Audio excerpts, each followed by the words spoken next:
You're listening to This Is My Side Hustle. The tips, tools, and advice you need to optimize your life live here. If you're looking to unlock the secrets to additional income by engineering your choices around your ideal lifestyle, you're in the right place. Stay tuned and join us as we unpack unconventional ideas and methods to give you more freedom and flexibility. Let's escape the rat race together and live with intention. Let's learn how others are making it pay with their side hustles. Hello, everybody, and welcome to episode 9 of This Is My Side Hustle. Today, I'm going to be talking about credit card rewards and travel hacking. Now, I am by no means an expert on this. In fact, there are other people who I follow that are way more knowledgeable about this than I am, but I haven't got up the courage to ask them to be on the podcast yet because I feel like I need to have a certain number of listens and downloads and all of that, which is kind of stupid. So I should probably just reach out to them.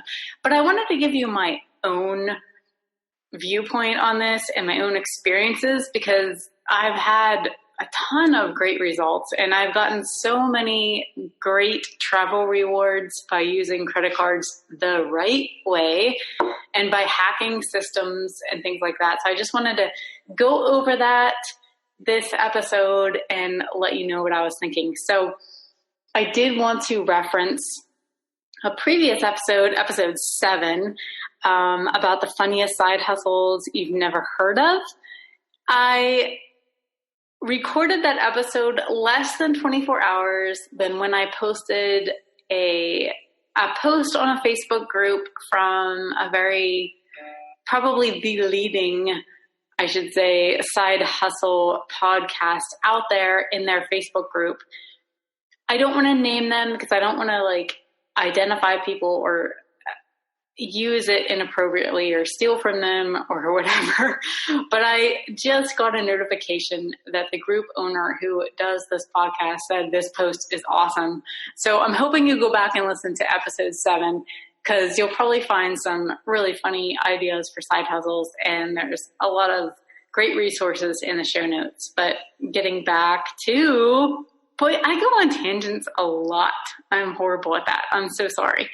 So my brain's going a million miles an hour right now, and I've got to stay focused, so that's what I'm going to do.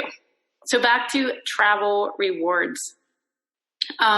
Most of our travel experiences in the past 4 years, I would say, 4 or 5 years, have been almost completely paid for by rewards from credit cards.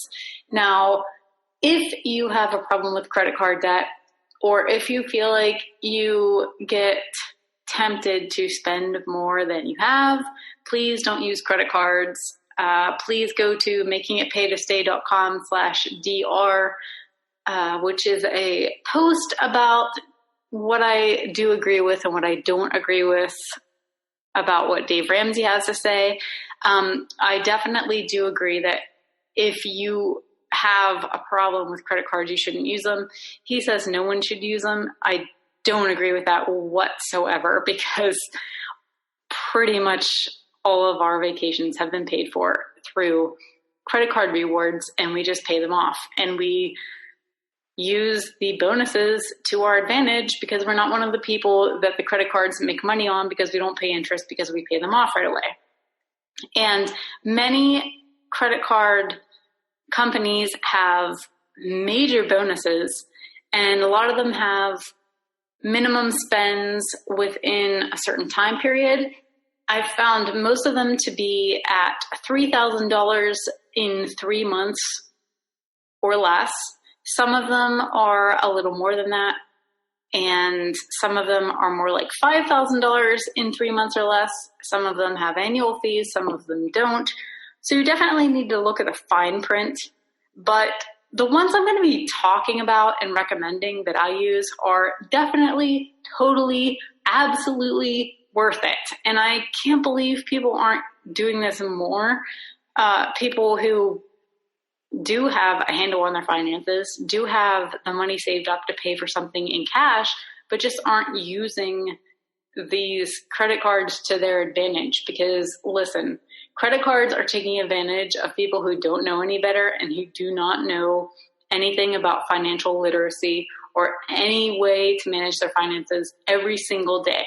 Well, why not use them to your advantage if you actually do?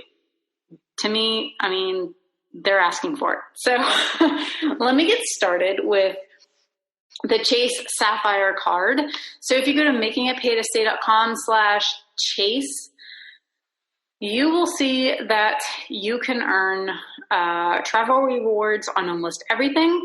Every single purchase you make, no matter where you make the purchase, is worth 1.25% in travel rewards.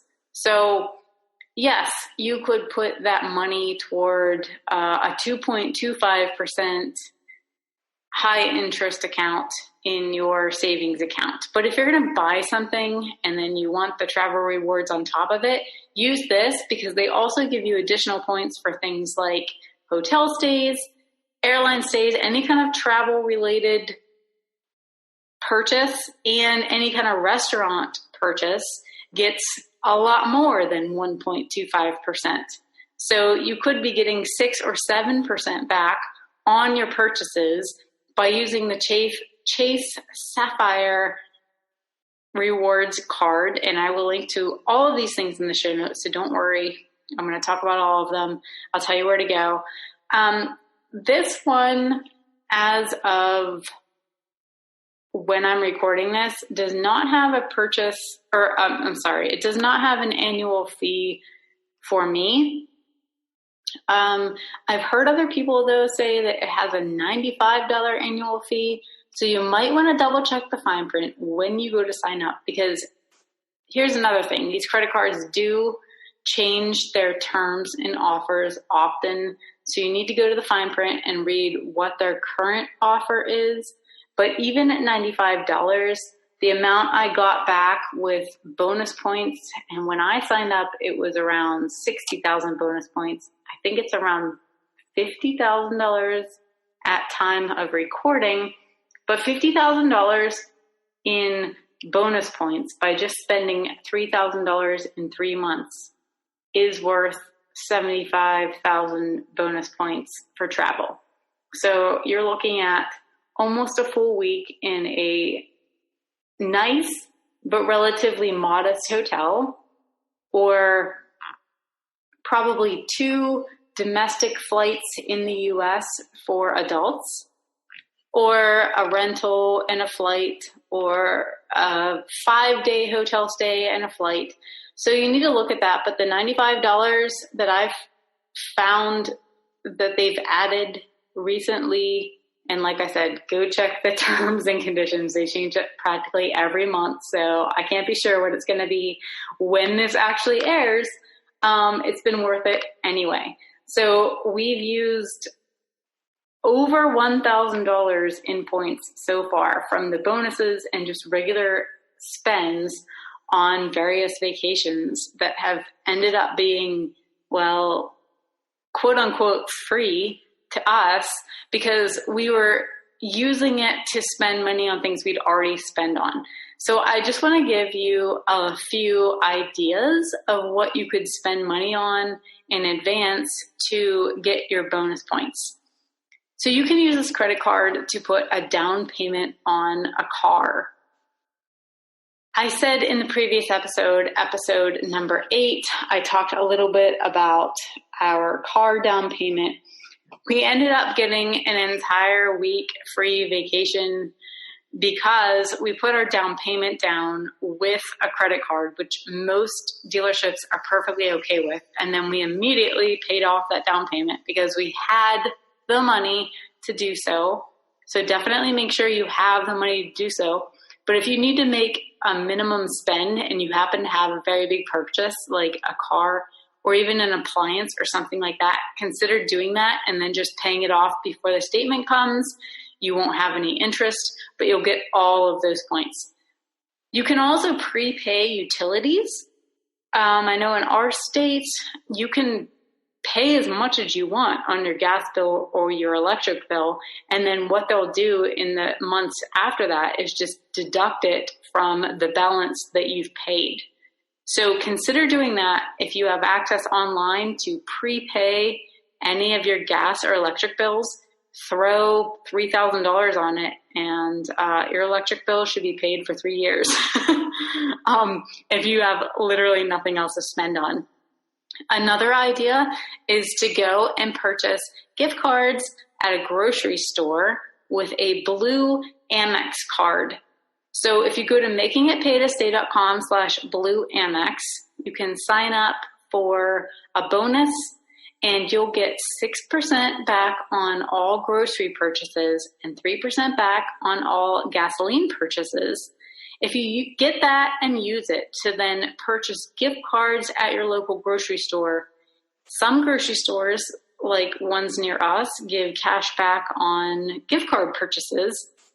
So you can then go and buy gift cards for Delta or Marriott or even like anything pretty much. I mean, you could buy stuff for Joann Fabrics to create things and sell on Etsy, or even your annual clothing budget.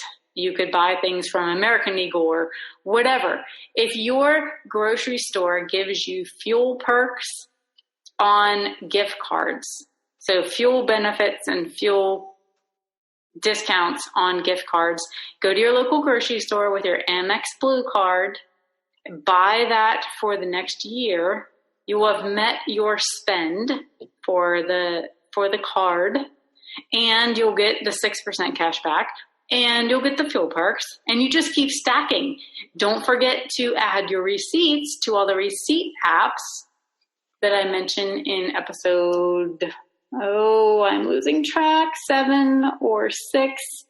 You got to just listen to all of the other episodes because I give you a ton of ideas of ways to stack your savings. So if you do this, you can basically make 10% on what you're doing, meet their requirement, their minimal requirement for a spend, make your 10% on top of that, and get your vacation free. So there's no need not to just like spend money or spend cash point blank on anything you do related to travel or anything else pretty much. Another one I highly recommend is the American Express Hilton card. So Hilton has many different sub-brands under Hilton, so they own a lot of different hotel chains. I do know that at the time of recording, Hilton American Express card charges $95 a year, but that's less than pretty much any Hilton hotel you could find per year that they charge, and they give you at least a 3-month stay depending on your credit score when you sign up. So you've already got them over on 2 days. So definitely go to makingitpaytostay.com/Hilton to learn more about that one. And there's Hilton hotels pretty much everywhere. My favorite hotels to stay at are Hiltons and Marriotts. And that might sound snobby, but it's just honestly more of the reality of the benefits you get from hotel stays. And they are kind of the best hotels to stay at. They're well known for being above average. And a Hilton hotel or a Marriott hotel that also happens to have a suite inside, such as the Marriott Residence Inn, will end up saving you money also when you book it, because you'll have a kitchen so you can cook at home or from the hotel by going to your local grocery store. So Marriott Bonvoy, speaking of Marriott's, is another one. If you go to makingitpaytostay.com/Bonvoy, you'll get 3 free nights with $3,000 in 3-month stay. They also charge a $95 fee, but they also give you a free night every year on your anniversary. And that free night is worth more than the $95 they send you. So you can tack on that free night, plus the bonus nights, plus any other bonus points you get from using that credit card. So to me, $95 for something that's worth far more than that, at least 1.5 times that, is worth my time. So I do not end up canceling these things when I've hit the minimum or when I've used the rewards. I keep them going because I know every single year I'm going to get a free night at a Hilton or a free night at a Marriott for less than what it would cost to book their hotels directly from their websites. The other one we use is the IGH rewards card. So that's also by Chase. And the nice thing, I love this about Chase, is that every time you sign up for any card that Chase runs, they consolidate it under one dashboard online. So when you sign up, you can see, okay, what's my Marriott balance? How much do I owe? How many points do I have to now spend at Marriott? And what's my IGH balance? How much have I spent? What do I need to pay? What do I have to spend at hotels? You know what one of the best side hustles is?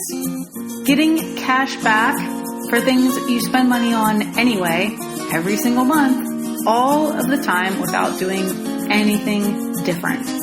So for that, I suggest the American Express Blue Cash Card. You'll get 6% back on groceries and 3% back on gas. And every single month, they have over 50 different special offers for specific merchants who are offering cash back on purchases. Sometimes they have minimums, sometimes they don't. But I highly suggest you check into this because there's no better way to assist your side hustle than pay for things you already have to pay for while getting money back that you otherwise wouldn't be getting. So go to makingitpaytostay.com/blue Amex. That's makingitpaytostay.com/BLUEAMEX. Same thing with Marriott. It's a Chase card.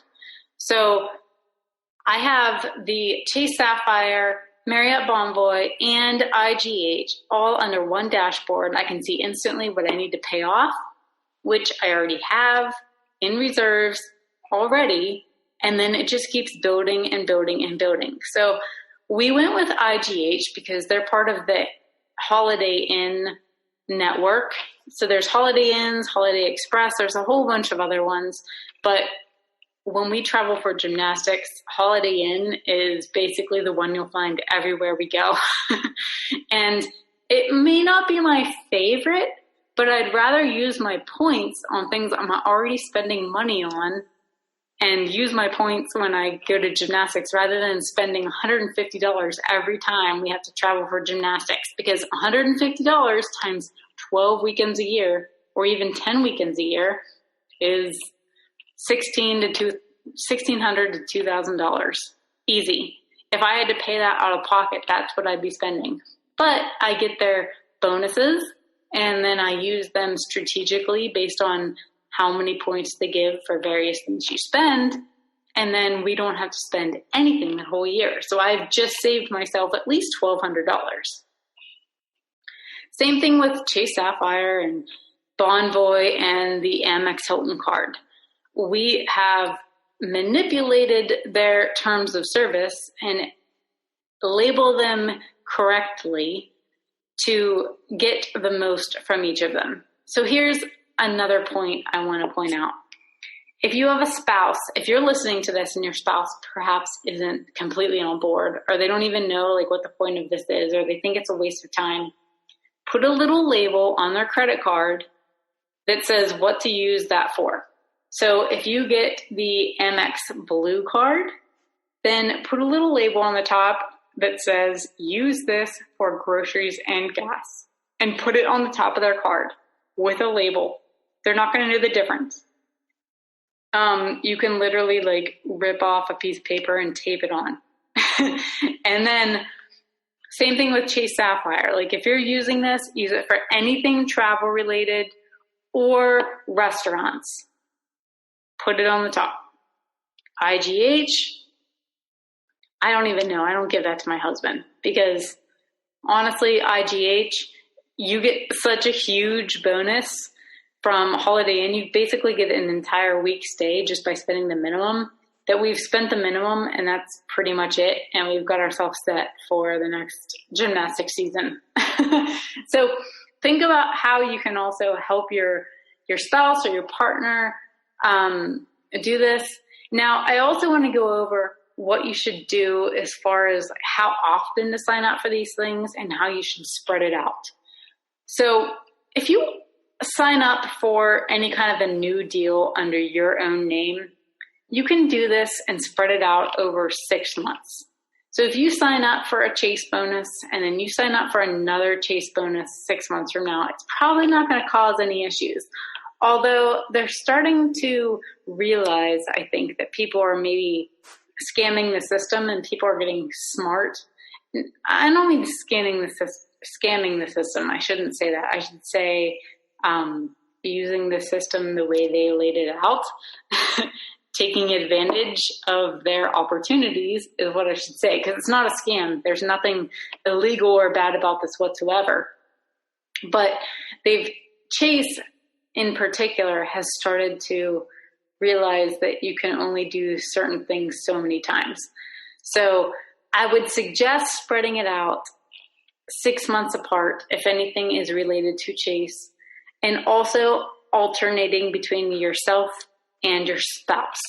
So if you're listening to this and you're a guy and you're married, sign up for yourself and then set yourself a reminder on Google Calendar to have your wife sign up 6 months from now. You will both get the benefit. If you're married, you're going to get twice the benefits. So I haven't even done this the way it probably could or should be done.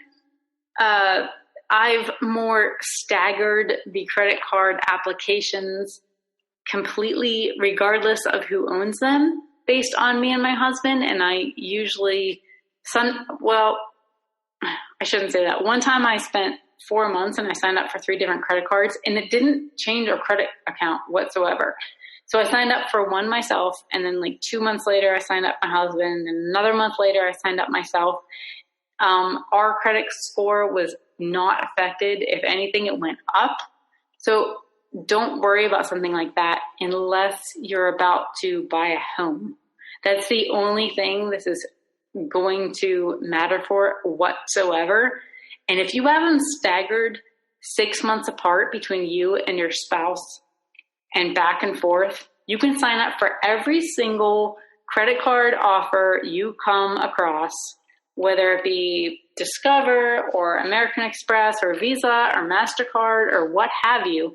You can sign up for everything. Just stagger it 6 months apart and you each do one and then the next does one and then the next does one, because you're your own person and you're still going to reap the benefits of that reward. So you literally could get up to 6 weeks of free or practically free vacations for as long as you can think of by doing this. So definitely look into some of these. I will link to everything I mentioned in the show notes. I would love to have someone who probably has more in-depth knowledge of this. I feel like I'm pretty good at this. Another thing I do, though, is I pair it with topcashback.com. So I go to Top Cashback, and then I go to Marriott, and it says 10% cash back if you book through Marriott. And here's another little tip for you.